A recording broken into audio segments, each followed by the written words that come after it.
Sekolah Bagian Kurikulum SMK Negeri 3 Takalar. Yang terhormat Bapak Ibu Guru SMK Negeri 3 Takalar yang telah menyempatkan diri untuk hadir di tempat yang berbahagia ini. Alhamdulillah, puji syukur kita panjatkan kehadiran Allah Subhanahu wa Ta'ala karena berkat rahmat-Nya kita bisa masih berkumpul dalam acara diseminasi budaya positif dan bersama-sama berdiskusi, berbagi pengetahuan dan pengalaman di tempat ini dalam keadaan sehat dan semangat. Dan tak lupa pula kita kirimkan salam dan salawat kepada junjungan besar kita, Nabi Muhammad SAW. Saya Yulia Andreani bersama rekan saya Ibu Nirwati dan Ibu Nurahmi akan membawakan acara diseminasi budaya positif. Sebelum memulai acara, izinkan saya untuk membaca susunan acara. Yang pertama, pembukaan. Yang kedua, menyanyikan lagu Indonesia Raya dan Mars Guru Penggerak. Yang ketiga, sambutan dari Bapak Kepala Sekolah. Kemudian yang keempat, pembacaan doa. Kelima, pemaparan materi. Keenam, agenda tanya jawab dan penutup. Baiklah, memasuki agenda selanjutnya, yaitu menyanyikan lagu Indonesia Raya dan Mars Guru Penggerak. Para hadirin dimohon untuk berdiri.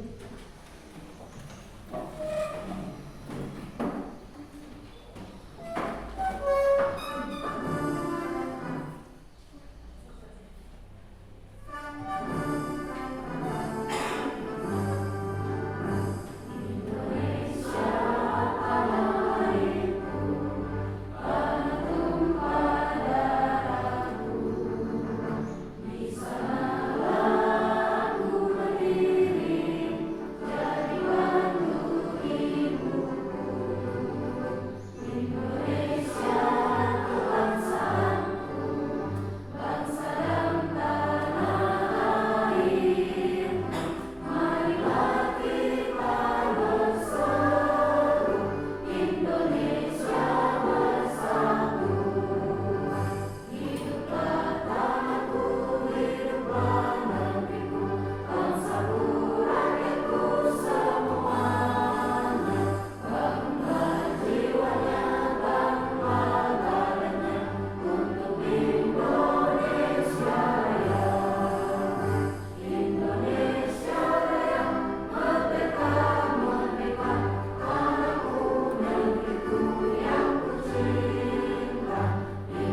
kasih, hadirin silakan untuk berlanjut. Selanjutnya sambutan akan disampaikan oleh Bapak Kepala Sekolah SMK Negeri 3 Takalar, yaitu Bapak Persala SPD. Kepada Bapak dipersilakan dengan hormat. Baik. Bismillahirrahmanirrahim. Assalamualaikum warahmatullahi wabarakatuh. Waalaikumsalam warahmatullahi wabarakatuh. Salam sejahtera bagi kita semua, teman-teman guru, baik dari teman-teman guru CGP yang saat ini akan menyampaikan atau mengekspos dalam bentuk diseminasi budaya disiplin positif, ya, budaya positif di sekolah. Jadi luar biasa. Alhamdulillahirabbil alamin, puji syukur kehadirat Allah Subhanahu wa taala yang telah memberikan kita semua nikmat kesehatan, kesempatan, dan nikmat yang tak terhingga dan tak bisa kita hitung satu persatu. Dan ini merupakan yang sangat patut kita syukuri bersama, karena di sekolah kita ini juga akan menyelesaikan tugas negara, yaitu dalam bentuk CGP, calon guru penggerak, yang dimana ini adalah prestasi yang luar biasa di teman-teman guru. Salam dan salawat kepada Nabi besar Muhammad Sallallahu Alaihi Wasallam sebagai rahmatan lil alamin dan sebagai manusia yang paling mulia di antara kita semua. Semoga kita semua mendapatkan syafaatnya. Amin. Baik, Bapak Ibu guru yang saya hormati, pada kesempatan ini hadir Ibu Wakasek Kurikulum SMK Negeri 3 Takalar dan teman-teman guru dari berbagai lintas mata pelajaran, ada juga dari bidang administrasi yang hadir, yang sama-sama saya hormati. Jadi Bapak Ibu, yang pertama-tama ingin saya sampaikan bahwa ini sangat perlu kita beri apresiasi kepada teman-teman CGP dan tiga orang ini. Ya, apresiasi bersama. Kenapa? Karena di dalam menjalankan pendidikan tentu kita harus menanam yang namanya budaya positif di sekolah, dan tentu pada harapan kita bersama siswa-siswi di sekolah tersebut itu harus disiplin, baik di dalam kelas maupun di luar kelas. Kalau kita kaitkan tadi dengan lagu Mars Guru Penggerak, ini pertama kali saya juga melihat lagu Marsnya Guru Penggerak. Jadi betul-betul teman-teman CGP ini bergerak untuk berfokus pada peserta didik atau berfokus pada poin. Karena ada 3 poin tadi saya bisa petik dari lagu Mars tersebut. Yang pertama adalah menghamba pada murid. Artinya kita betul-betul selalu membuat inovasi atau kreativitas yang bisa meningkatkan pembelajaran yang berpusat pada peserta didik atau murid kita. Itu yang pertama. Artinya setiap hari kita berpikir dan mampu melaksanakan suatu inovasi pembelajaran yang bisa meningkatkan kualitas pembelajaran murid kita semua. Itu yang pertama. Kemudian dari lagu Mars tersebut, yang kedua adalah berkolaborasi. Nah, jangan sampai dari kelas A, di sebelah di kelas A tersebut budaya positif sudah bagus, tapi di kelas B budaya positif belum bagus. Sehingga penting untuk berkolaborasi satu sama lain, bekerja sama, berbagi, sehingga ada istilah kolaborasi. Ini sebenarnya lahir dari pendidikan guru penggerak ini, kreativitas atau inovasi yang sangat luar biasa untuk meningkatkan kualitas pembelajaran. Kemudian yang ketiga, yang dari lagu Mars tersebut, mengabdi untuk negeri. Kalau kita cermati bagaimana kita mengabdi untuk negeri, artinya nilai-nilai atau keyakinan-keyakinan ataukah kebiasaan-kebiasaan yang positif, insya Allah kita pasti bisa tanamkan atau implementasikan kepada murid kita semua. Itu mengabdi pada negeri. Dulu pejuang-pejuang atau para pendahulu kita semua, kita lah yang memberi semua ini, bahwa pendahulu kita semua adalah pengabdi negeri. Karena betul-betul mereka berjuang untuk memerdekakan negara kita. Sehingga pentingnya juga kita untuk mengikuti jejak-jejak para pendahulu kita. Kemudian ini adalah diseminasi yang kesekian kali mungkin dari teman-teman CGB, dan pada hari ini bertemakan budaya positif ya.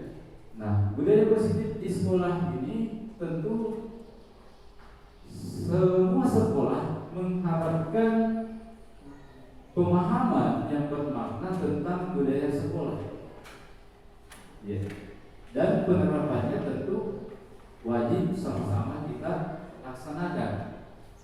Namun perlu kita pahami bersama bahwa budaya positif di sekolah ialah menanamkan nilai-nilai atau kebiasaan-kebiasaan yang berpihak pada murid agar dapat berkembang menjadi pribadi yang kritis, penuh hormat dan bertanggung jawab.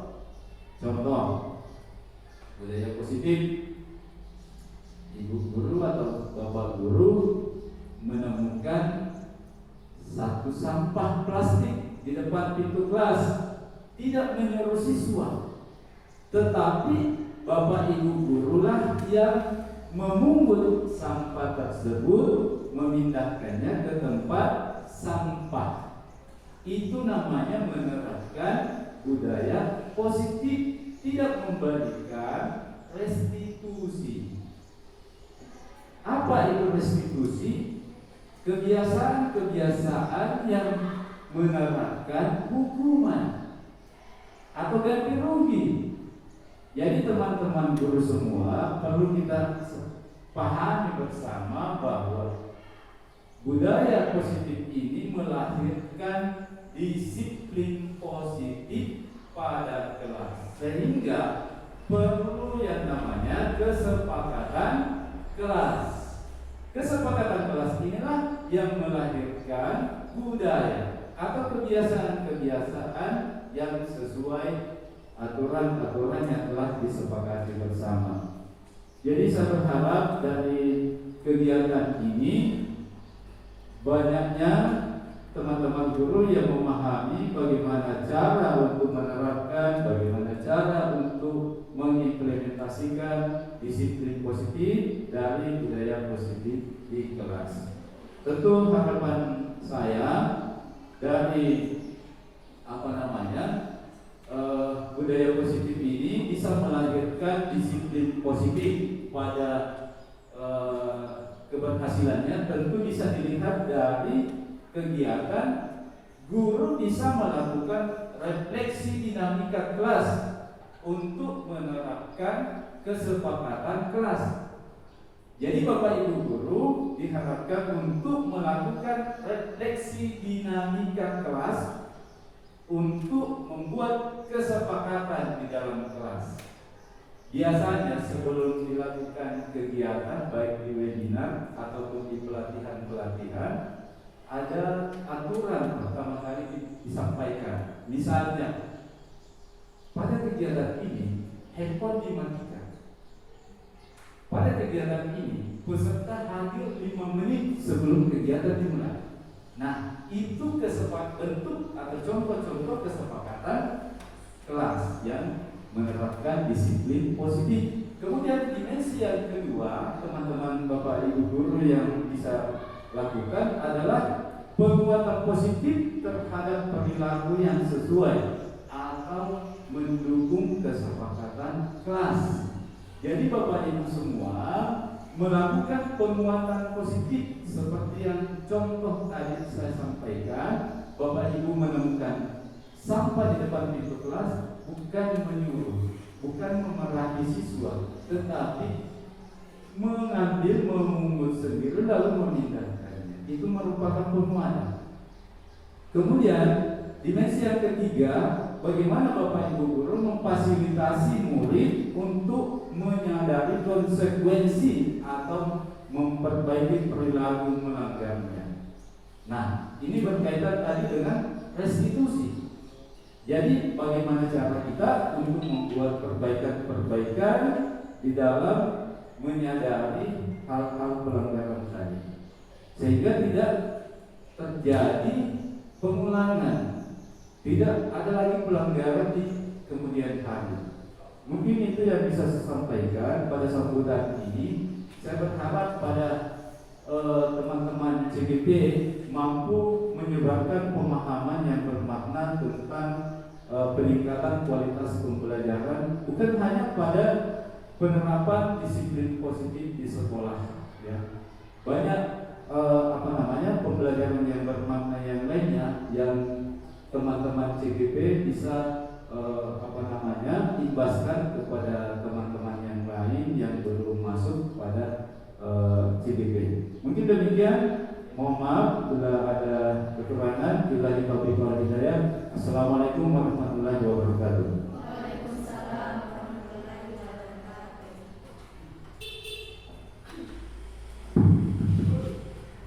Kami ucapkan terima kasih atas sambutan Bapak Kepala Sekolah, Bapak Nur Salam SPD. Baiklah, acara selanjutnya yaitu pembacaan doa. Untuk memulai acara pada pagi hari ini, agar acara ini memberikan manfaat, marilah kita sama-sama membaca doa. Berdoa dimulai.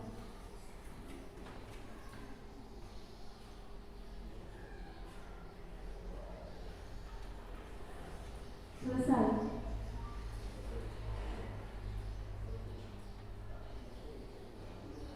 Nah, untuk kelancaran diskusi ini, kami ingin mengajak Bapak Ibu guru untuk membuat kesepakatan kelas terlebih dahulu. Bisa next.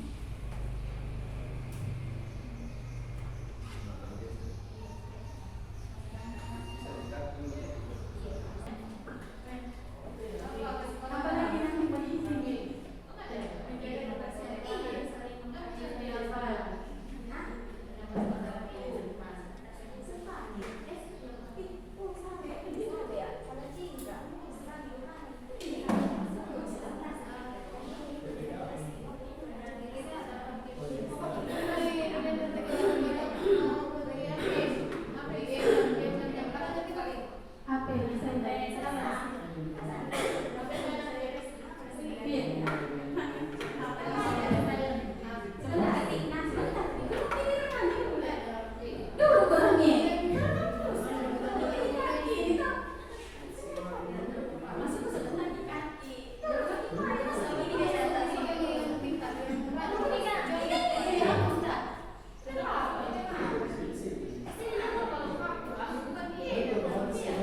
Baik Bapak Ibu, sebelum materi kita mulai, kita buat kesepakatan kelas dulu ya.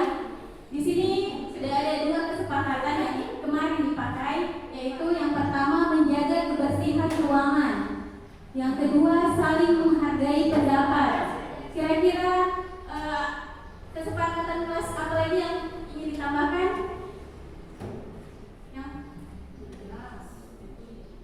Yang pertama menjaga kebersihan ruangan, yang kedua saling menghargai pendapat. Jadi selama kegiatan ini berlangsung, kesepakatan kelas kita ini yang akan diberlakukan. Baik, ada tambahan?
pelajaran kelas kita hari ini yaitu menjaga kebersihan ruangan. Yang kedua, saling menghargai pendapat. Yang ketiga, HP di silent. Dan yang keempat, minta izin jika ingin meninggalkan ruangan. Bagaimana Bapak Ibu, sepakat? Sepakat dengan kesepakatan kelas ini? Sepakat. Baik, terima kasih. Acara selanjutnya.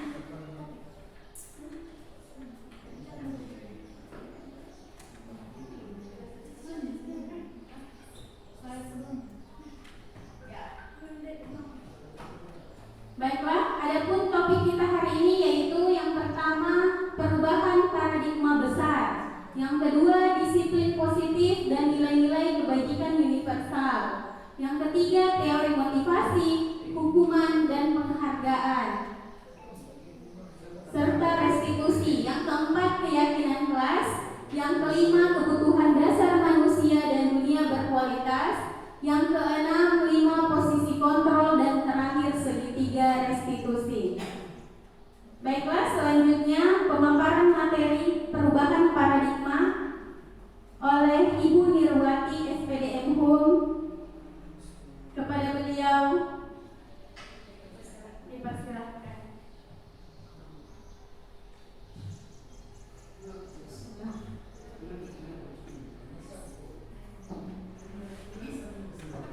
Bismillahirrahmanirrahim. Assalamualaikum warahmatullahi wabarakatuh. Waalaikumsalam warahmatullahi wabarakatuh.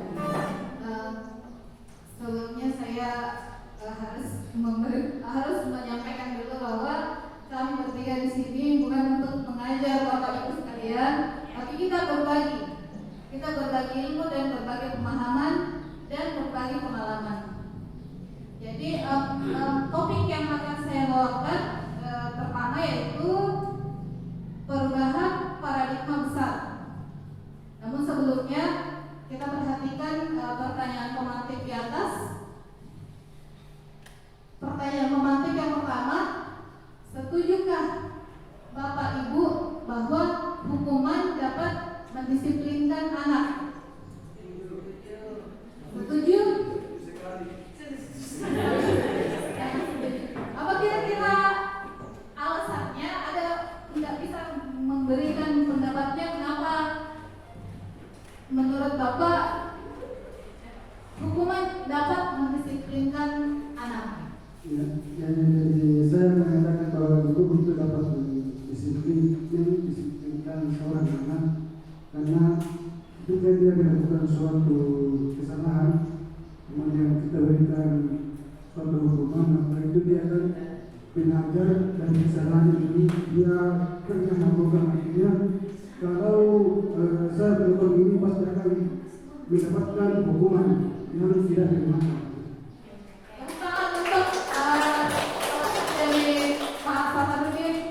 Bahwa hukuman dapat mendisiplinkan. Ada pendapat yang lain yang mungkin tidak setuju?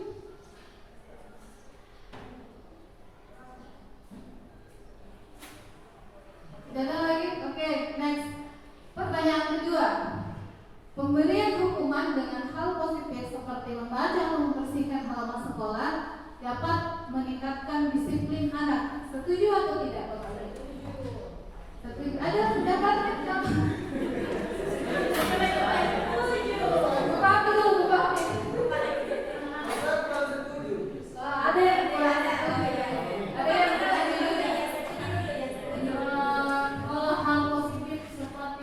yang membersihkan halaman itu menurut saya sangat setuju karena siswa akan merasa ada ketakutan untuk ketinggalan belajar ketika dia melanggar aturan kelas nih, kesepakatan kelas. Iya, kesepakatan kelasnya. Oke, tepuk tangan untuk programnya. Yang kurang setuju kita mau dengar suara yang kurang setuju. Yang jadi kalau saya mengatakan bahwa diberikan hukuman dengan hal positif seperti membaca atau membersihkan halaman sekolah dapat meningkatkan kedisiplinan anak. Bagi saya itu kurang setuju. Kenapa? Karena anak itu kalau kan tidak ada itu hukum hukuman, kemudian itu kalau hukuman seperti ini mungkin kurang diberikan efek jerat kepada anak-anak untuk melakukan hal-hal yang melanggar. Kenapa? Karena kalau saya pikir di pikiran saya itu kalau hanya hal-hal seperti itu dibaca atau apa itu kemudian dihukuman ini. Jadi kalau saya menurut saya hukuman itu adalah memberikan efek jerat yang tidak menyenangkan kalau melanggar, yang tidak menyenangkan itu namanya hukuman. Kalau hukuman itu tidak memberikan maksudnya hanya kenyamanan itu kurang ya.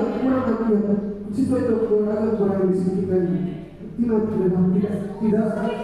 Tidak ada masalah kalau saya begini tidak masalah. Tapi kalau hukuman, menurut saya hukum itu akan memberikan sesuatu yang tidak menyenangkan seseorang. Itu hukum bagi saya sebagai hukuman.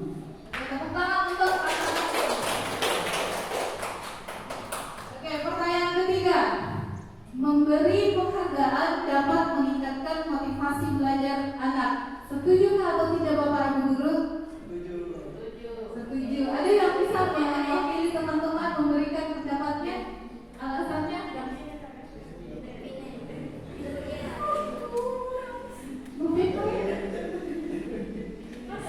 Jadi memberikan penghargaan dapat meningkatkan motivasi belajar anak. Semua setuju ya? Oke, tangan dulu. Bapak Ibu semua.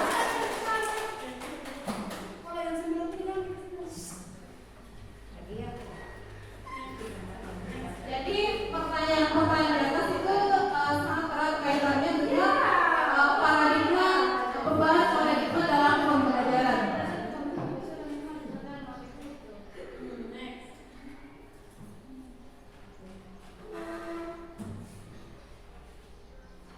Oke,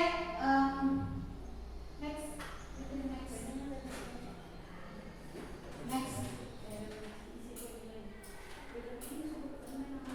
Ya. Sekarang coba perhatikan slide di atas. Mohon ya Bapak Ibu saling berhadapan dengan partnernya masing-masing.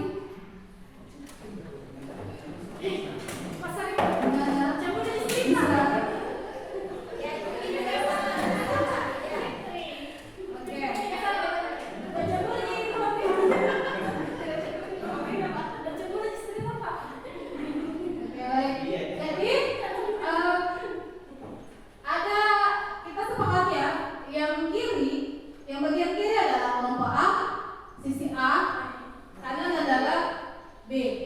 Yang berarti yang kiri di sini ya?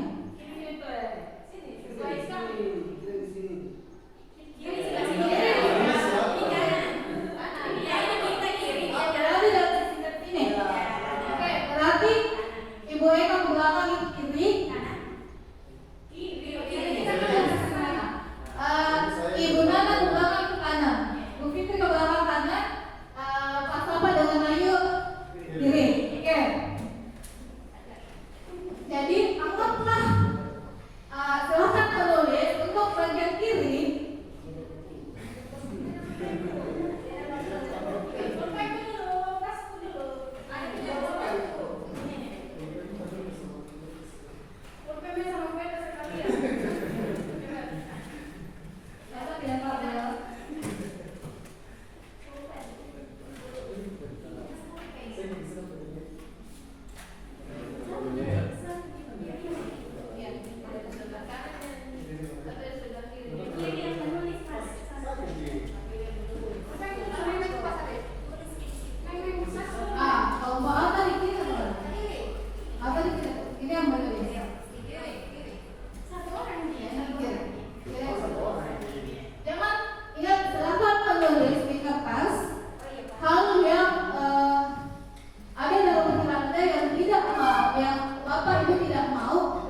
dijaga ya.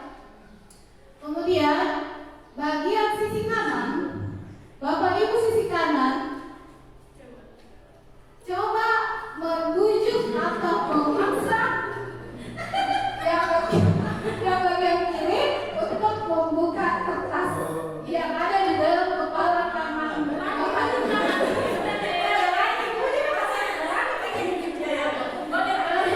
Bagaimana kreativitas Bapak Ibu mau membujuk menggunakan kekerasan atau halus?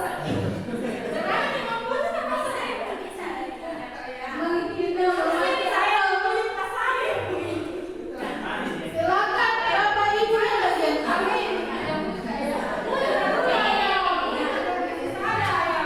Silakan Bapak Ibu yang bagian kanan membujuk teman kirinya untuk membuka kepala tangan, dan terserah yang bagian kiri bagaimana, apakah Anda akan mau membuka atau tidak, itu terserah Bapak.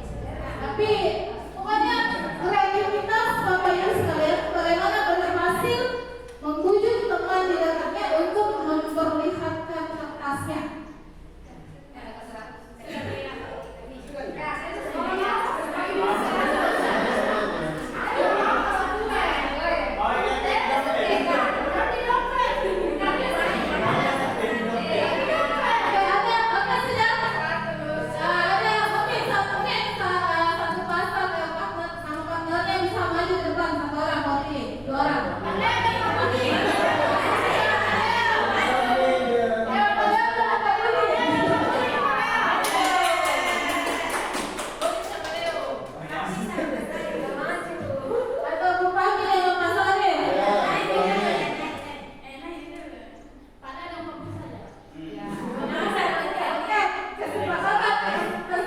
Kesepakatan paling banyak siapa?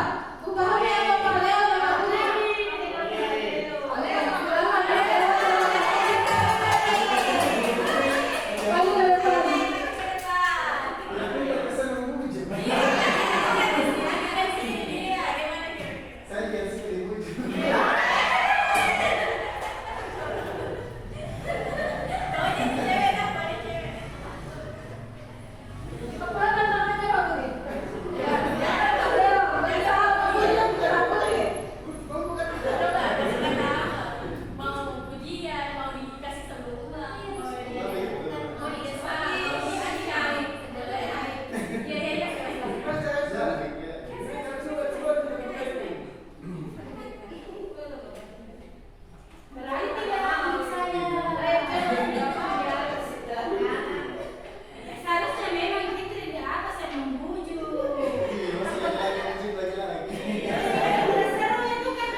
Berusaha diyakinkan Pak Budi untuk memperlihatkan kertasnya. Pak Budi.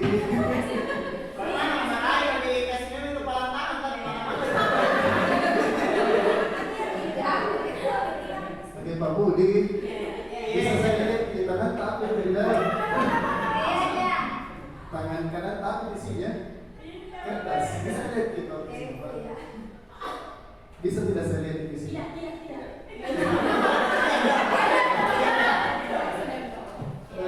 Bagaimana Pak kalau misalnya sebentar saya kasih keluar? Saya nanti maksud sebentar di warungnya Pak Budi. Terus bisa lihat itu kertas yang kita tulis di tangan tadi. Bisa.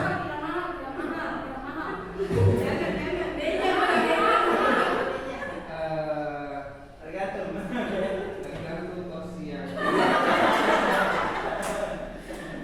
Kalau begini 100 boleh. kalau begini Pak, karena kan tadi kita bonceng ke sekolah. Kalau misalnya kan tadi kita pakai motor ke sini. Kalau misalnya Pak Budi mau kasih lihat kertas yang ditulis tadi, nanti sebentar saya bonceng ke pulang.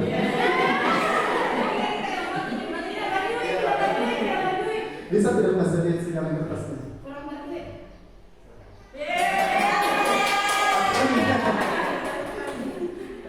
Sekarang kita lihat versi dari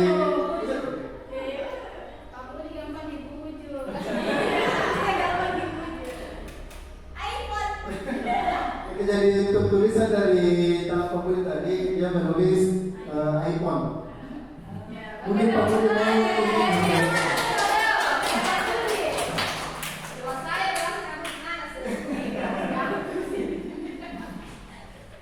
Oke, terima kasih atas partisipasinya Pak Budi dan Pak Leo. Jadi yang kita lakukan ini berhubungan dengan kontrol. Next, nah sebelumnya mungkin masih ada yang belum terlalu selaras sampai paradigma atau sudah mengerti semua paradigma. Cuma saya ingin menyampaikan bahwa paradigma adalah pola pikir atau konseptual yang ada di dalam kepala kita, yang ada di dalam otak manusia dalam menghadapi kehidupan ini. Itu adalah paradigma. Dan kontrol, seperti yang kita tahu semua, bahwa kontrol adalah pengendalian atau pengawasan. Next.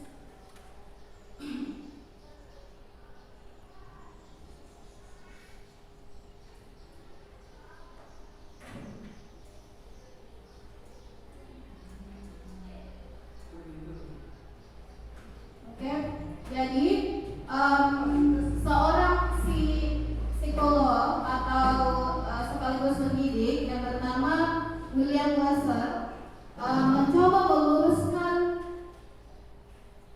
meluruskan kekeliruan dalam pembelajaran. Jadi di atas adalah ilusi-ilusi yang menurut William Glasser perlu untuk diluruskan di kalangan kita sebagai seorang pendidik. Yang pertama, jadi ada 5 ilusi yang perlu diluruskan oleh yang ingin diluruskan oleh William Glasser. Yang pertama, ilusi guru mengontrol. Jadi kita perhatikan slide di atas, ada istilah stimulus dan respons untuk orang yang untuk kita sebagai guru mungkin tidak asing lagi dengan stimulus dan respons ya. Apalagi kalau kita membaca ilmu-ilmu pedagogi yang sering, apalagi yang pernah ikut PPG, itu sudah bukan lagi hal asing, itu stimulus dan respons. Jadi ada teori stimulus dan respons dan teori baru dari William Glasser yaitu teori kontrol. Ada dia membandingkan antara teori stimulus respons dan teori kontrol. Nah, kalau teori stimulus respons perbandingannya bisa kita lihat di atas. Dalam teori stimulus respons kita mencoba mengubah orang yang berpandangan berbeda dengan kita. Nah, kalau teori kontrol kita berusaha memahami pandangan orang lain tentang dunia. Jadi ada dua perbedaan mendasar. Kalau menurut stimulus respons, bagaimana coba supaya menang? Kita coba memaksa orang lain atau mempengaruhi orang lain untuk memiliki pandangan atau pendapat yang sama dengan kita. Sedangkan menurut William Glasser sebaiknya kita yang berusaha memahami pandangan orang lain terhadap suatu objek atau tentang dunia ini. Kemudian yang kedua, perilaku buruk dilihat sebagai suatu kesalahan. Nah, menurut William Glasser, perilaku buruk, semua perilaku memiliki tujuan. Misalnya, kalau siswa kita mungkin mengganggu temannya di dalam kelas, sebenarnya ada tujuan dari siswa kita itu. Misalnya, ada kebutuhan dasar yang ingin dia penuhi. Misalnya, siswa kita butuh perhatian, siswa kita mungkin melihat perhatian kita hanya tertuju kepada siswa-siswa yang pintar. Nah, ada kemungkinan perilaku negatif yang dikeluarkan oleh siswa kita itu memiliki tujuan. Jadi kita yang harus mengerti, berusaha memahami apa sih kebutuhan dasar yang ingin dicapai oleh siswa kita sampai berperilaku demikian. Untuk masalah kebutuhan dasar dari siswa akan dijelaskan berikutnya oleh Ibu Yuli. Kemudian poin ketiga, orang lain bisa mengontrol saya. Sedangkan menurut teori kontrolnya William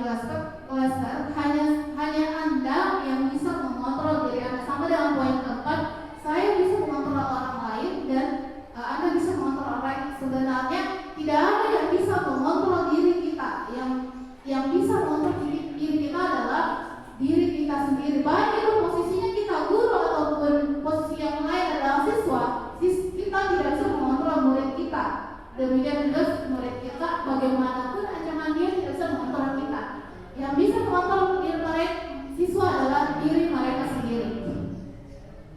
Kemudian poin selanjutnya, pemaksaan ada pada saat rujukan gagal, sedangkan menurut teori kontrol, kolaborasi dan konsensus menciptakan pilihan-pilihan baru. Jadi yang setelah ini kita lakukan kepada guru terhadap muridnya adalah mengajak murid kita untuk berkolaborasi, mengajak mereka untuk berdiskusi, tanyakan apa sebenarnya yang mereka butuhkan dan alasan-alasan mereka melakukan atau berperilaku tertentu. Kemudian poin selanjutnya, modal berpikir menang kalah. Jadi kita sebagai guru jangan mau selalu menang dari siswa. Menurut dari kontrol yang dasar, modal berpikir menang-menang, sama-sama dicari baiknya. Kalau misalnya ada kasus yang kita hadapi dengan siswa, sama-sama dicari baiknya dari sisi mereka. Kita berusaha memahami apa yang mereka pikirkan supaya baik dari mereka dan baik juga dari sisi kita. Jadi kita tidak boleh selalu merasa menangkap dengan argumen-argumen yang dipaparkan oleh siswa. Jadi hal ini erat kaitannya dengan disiplin positif. Next, Putri, next.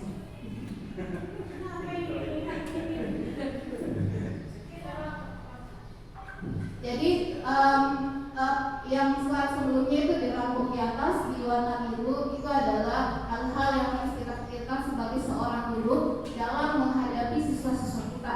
Nah, untuk selanjutnya pemaparan selanjutnya saya akan serahkan ke Ibu Yuni.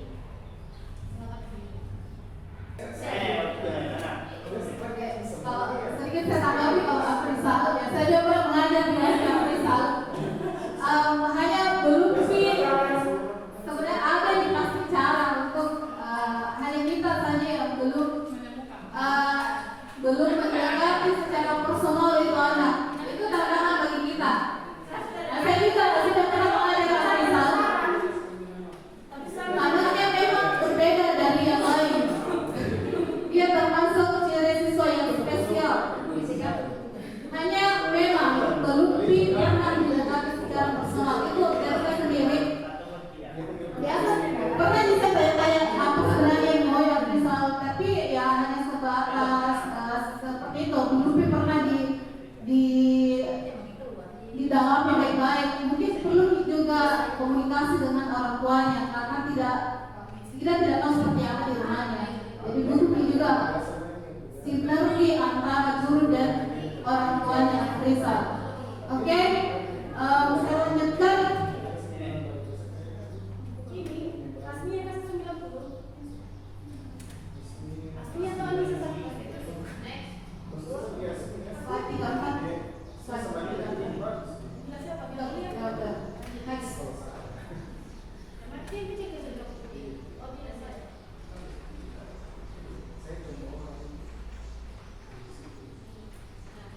Next.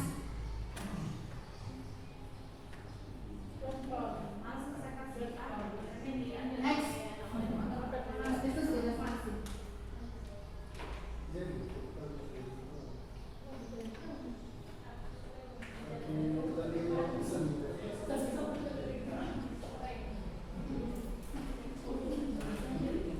Next lagi, 34, slide 34. Oke. Jadi dari tadi kita membahas banyak-banyak membicarakan tentang restitusi. Apa sih sebenarnya itu restitusi? Kesepakatan kelasnya menjaga kondusivitas keluarga. Oke, apa itu restitusi? Jadi restitusi adalah proses menciptakan kondisi bagi murid untuk memperbaiki kesalahan mereka sehingga mereka bisa kembali kepada kelompok mereka dengan karakter yang lebih kuat. Maksudnya kembali kelompoknya tidak merasa tersisih dengan kesalahan-kesalahan yang mungkin dia ciptakan. Jadi restitusi juga merupakan proses kolaboratif yang mengajarkan murid untuk mencari solusi untuk masalah mereka dan membantu murid berpikir tentang orang seperti apa yang mereka ingin menjadi. Maksudnya apa sih yang dia inginkan terhadap diri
berlebihan. Kemudian tidak nyaman untuk murid atau anak untuk jangka waktu panjang, dan tidak nyaman untuk murid atau anak dalam jangka waktu pendek. Dan restitusi itu menguatkan murid atau anak dalam jangka waktu panjang. Jadi kolom ketiga itu adalah manfaat dari restitusi. Korban mendapatkan keadilan atau korban bisa diabaikan. Dalam restitusi korban bisa mendapatkan ganti. Maksudnya ada pilihan lain, dia tidak selalu menjadi korban, tapi ada hal-hal yang bisa dia capai meskipun dia jadi korban. Ada penyelesaian di dalamnya. Kemudian murid atau anak akan tersakiti atau murid atau anak dibuat tidak nyaman.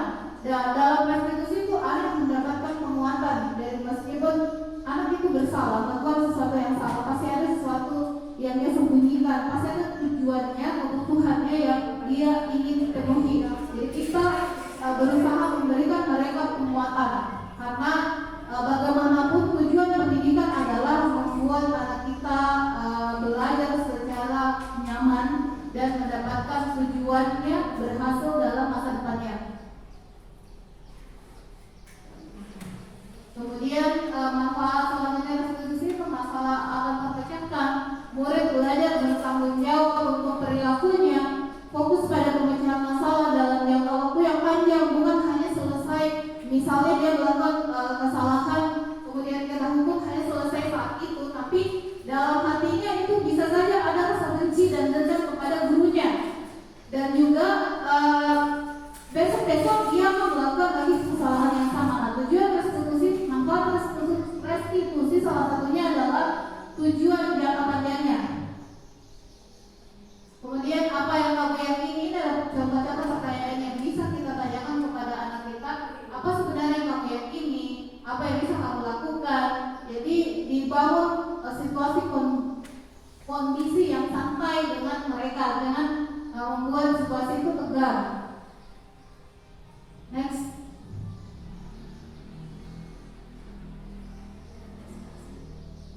Jadi berikut adalah ciri-ciri restitusi. Yang pertama, bukan untuk menebus kesalahan, namun untuk belajar dari kesalahan. Kita tidak mengajak anak kita untuk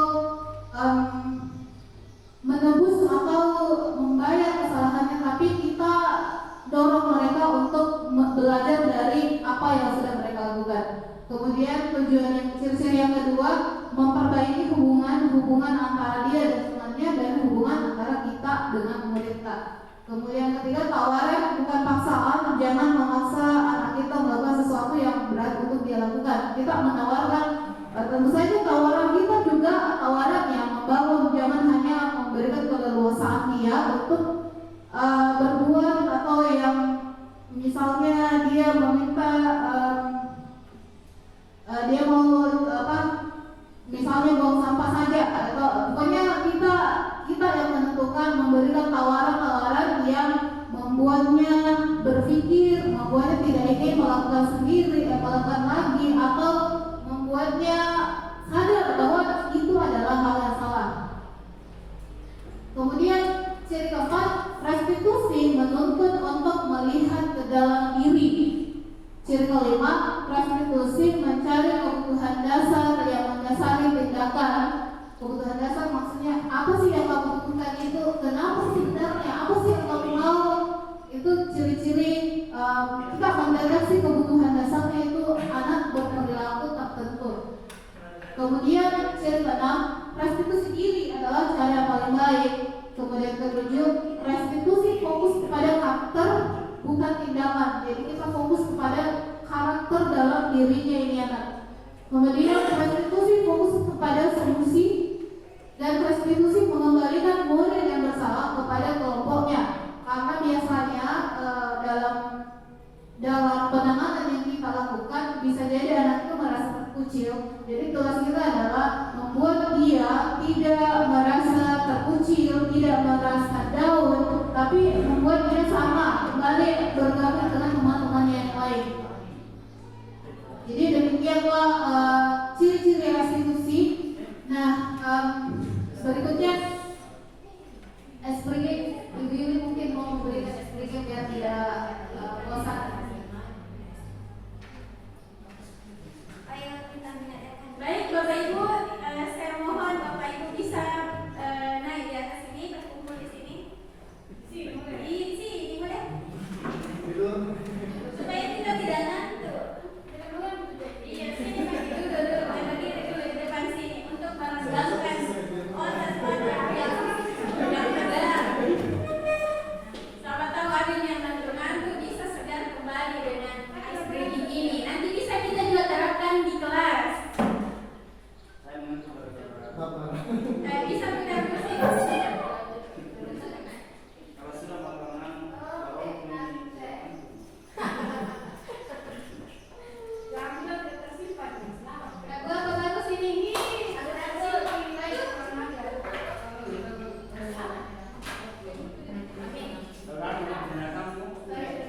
Baik, peraturannya sini Pak, sini Pak.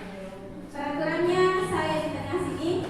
Ketika saya mengatakan dor, misalnya Pak Budi saya dor, Pak Budi silakan jongkok sana. Ya, orang di sebelah kanan dan kiri Pak Budi berlomba untuk menebak nama yang di dor. Jadi begini Pak, misalnya ya kan Pak Budi sudah di dor. Kemudian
menghardik, menunjuk-nunjuk, menyakiti atau menyindir muridnya. Bisa dikatakan, kalau kamu tidak melakukan ini saya akan apa? Atau awas ya, itu adalah jenis hukum. Atau membantah, menyalahkan orang lain. Kemudian membuat rasa iri.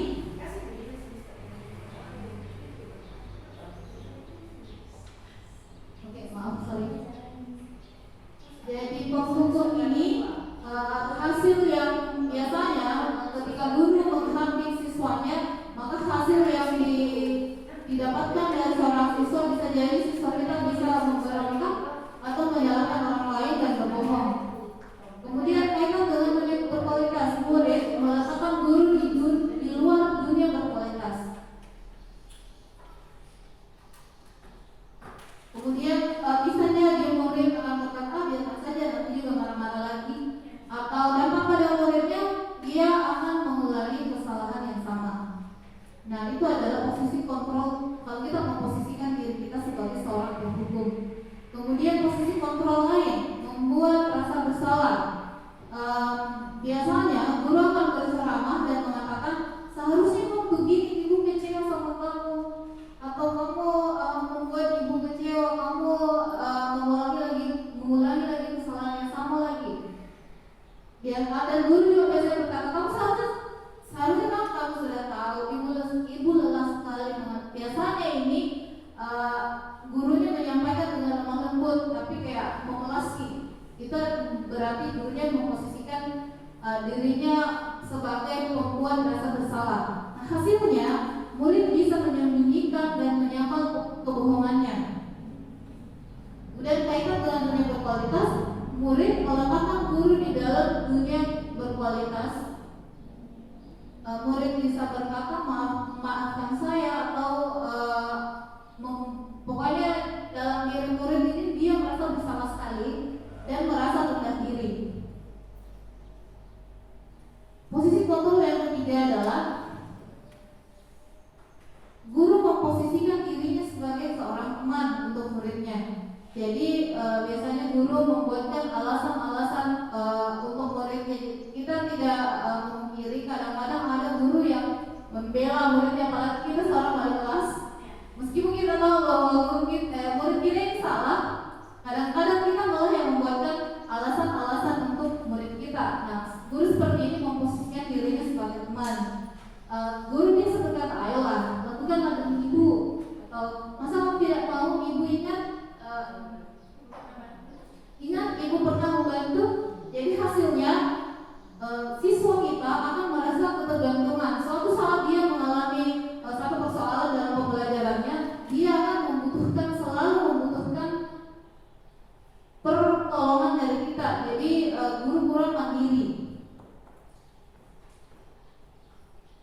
Kemudian kaitan dengan dunia berkualitas, murid meletakkan guru sebagai seorang yang sangat penting di dunia berkualitas. Murid bisa berkata, saya pikir bapak ibu teman saya, ternyata begitu. Itu adalah bentuk kekecewaannya kalau suatu ketika kita tidak lagi bisa membantunya, kita tidak lagi menempatkan posisi kita sebagai seorang temannya. Kemudian dampaknya bagi murid, mereka bisa lemah, tidak mandiri, dan ketergantungan.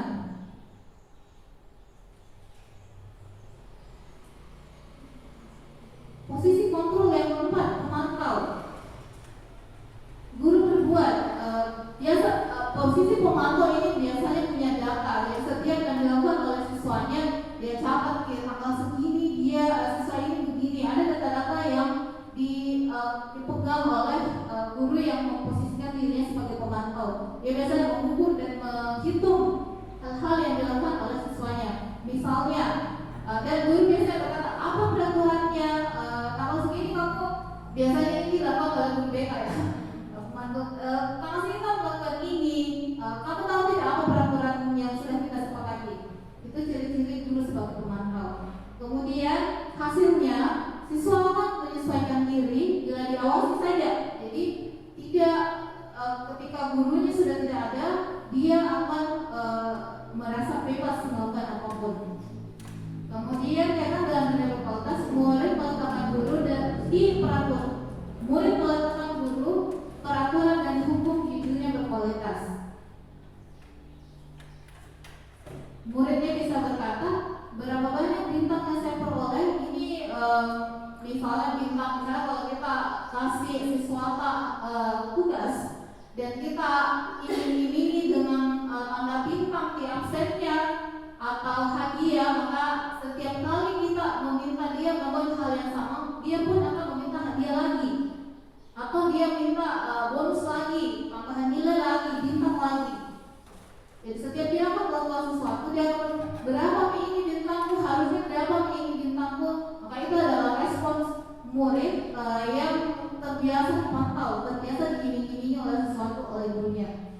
Kemudian dampaknya bagi murid menitik beratkan pada sanksi atau hadiah untuk dirinya. Jadi motivasinya itu kembali ke tadi motivasinya ini masih extrinsic. Kemudian posisi kontrol yang kelima adalah guru memposisikan dirinya sebagai seorang manajer. Nah, posisi kontrol yang diharapkan dari kita sebenarnya adalah manajer, karena dengan begitu siswa bisa menghargai dirinya sendiri, dia tidak peduli hal-hal di luar sana, dia hanya ingin kebaikan untuk dirinya. Jadi apa yang biasa dilakukan oleh guru yang memposisikan dirinya sebagai posisi manajer, mengajukan pertanyaan-pertanyaan seperti tadi Mas, dia tidak langsung mencatat berapa kali ini kamu berbuat salah, dia tidak langsung menghukum, apalagi mengungkapkan rasa kekecewaannya. Misalnya kamu membuat ibu kecewa, membuat bapak kecewa, saya tidak lagi mempercayaimu. Jadi posisi yang dianjurkan oleh kita sebagai seorang guru adalah posisi manajer. Hal-hal yang paling sering dilakukan oleh posisi manajer adalah mengajukan pertanyaan-pertanyaan, tanyakan kepada murid-murid kita alasannya, apa sebenarnya yang dia cari, apa sebenarnya yang dia yakini, apa yang bisa kau kerjakan dalam menghadapi masalah ini. Kalau kamu jadi dia, apa yang kamu rasakan? Kalau kamu jadi ibu, bagaimana kira-kira? Itu yang biasanya ciri-ciri pertanyaan guru sebagai seorang manajer. Kemudian hasilnya bagi siswa, pribadi siswa ini menjadi lebih kuat. Kemudian murid meletakkan dirinya sebagai individu yang positif dalam dunia berkualitas ini. Kemudian siswa mungkin akan bertanya, bisa bertanya kepada gurunya langsung, juga bisa bertanya kepada dirinya sendiri, bagaimana ya cara saya agar bisa memperbaiki keadaan ini, bagaimana ya supaya saya tidak lagi begini. Jadi dia akan mengevaluasi diri sendiri. Seperti yang dikatakan oleh William Glasser bahwa ciri-ciri orang yang berbahagia adalah orang yang selalu mengevaluasi diri sendiri, bukan orang yang mengevaluasi orang lain. Jadi bukan hanya siswa yang kita minta mengevaluasi diri, tetapi kita juga sebagai guru kita mengevaluasi diri kita, juga meminta siswa mengevaluasi diri mereka sendiri. Jadi posisi yang dianjurkan, memang kadang-kadang karena kita juga bukan guru yang sempurna, kadang-kadang kita memposisikan diri kita sebagai teman, kadang-kadang kita memposisikan diri kita sebagai penghukum atau pembuat rasa bersalah, tapi yang dianjurkan adalah memposisikan diri kita sebagai seorang manajer. Next. Selamat datang jadi rada dari kita nanti.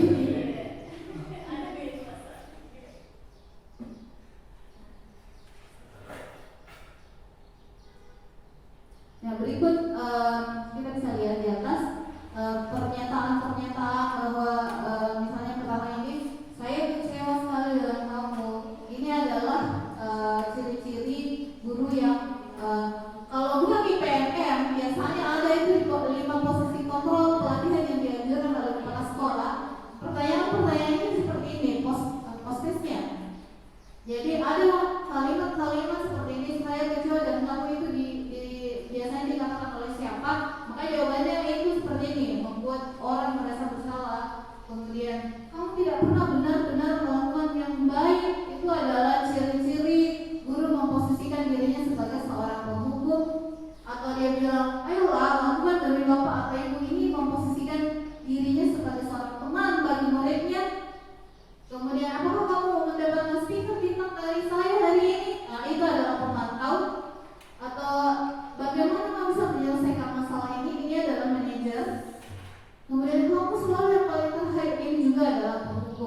mungkin pertanyaan-pertanyaan ini bisa menjadi referensi ketika Bapak Ibu sudah menyelesaikan atau berusaha menyelesaikan tindakan refleksi tindak lanjut yang dianjurkan oleh kepala sekolah di PMM. Next.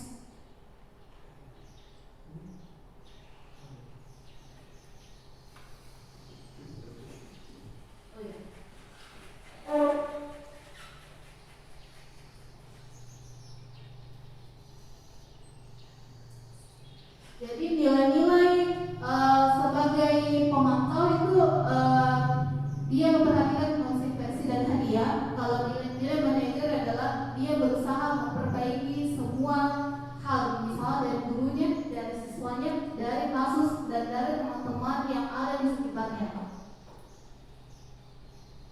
Bisa kita lihat contohnya sendiri di sini. Kalau kamu tidak begini, saya akan begini. Itu diberikan konsekuensi dan membuat tidak nyaman. Kalau manajer dia bisa bilang, apa yang kamu yakini sebenarnya, bagaimana kira-kira menurutku memperbaiki masalah ini. Next. Oke, untuk lebih jelasnya, karena fungsi kontrol ini sangat berhubungan dengan segitiga restitusi. Segitiga restitusi itu teknik penanganan pertanyaan-pertanyaan yang bisa kita terapkan terhadap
kuasa untuk Ibu Yuli dan Pak Leo. Oke, selanjutnya pemaparan dari saya kembalikan kepada moderator.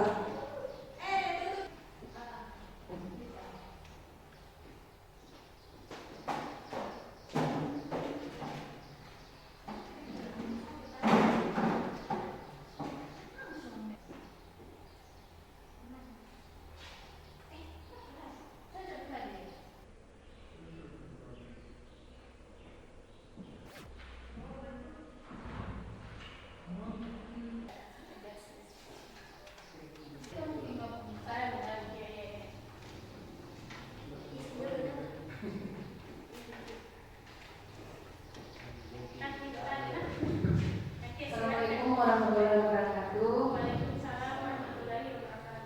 Ya, dari materi yang kami dapatkan selama beberapa jam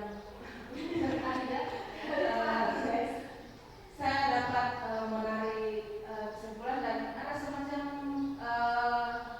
pemahaman yang baru bagi saya bahwa jika ada siswa yang bermasalah, kita jangan langsung menghakimi, tetapi kita harus mengusut kira-kira apa permasalahannya. Kemudian setelah kita tahu apa permasalahannya, baru kita kemudian mengajak siswa tersebut untuk bertanggung jawab menyelesaikan masalahnya. Ya, jadi misalnya kalau dia mengganggu temannya, kira-kira atau temannya merasa dirugikan, bagaimana tanggung jawab dia untuk mengatasi itu. Ya, seperti itu. Jadi di sini penghukuman secara fisik sebaiknya dihindari. Jadi semacam ada rasa tanggung jawab yang diberikan kepada siswa untuk menyelesaikan permasalahannya tanpa merugikan orang lain. Baik, betul sekali Bu. Jadi tidak ada lagi namanya hukuman kepada siswa. Kita harus cari tahu dulu apa kira-kira masalahnya. Pasti ada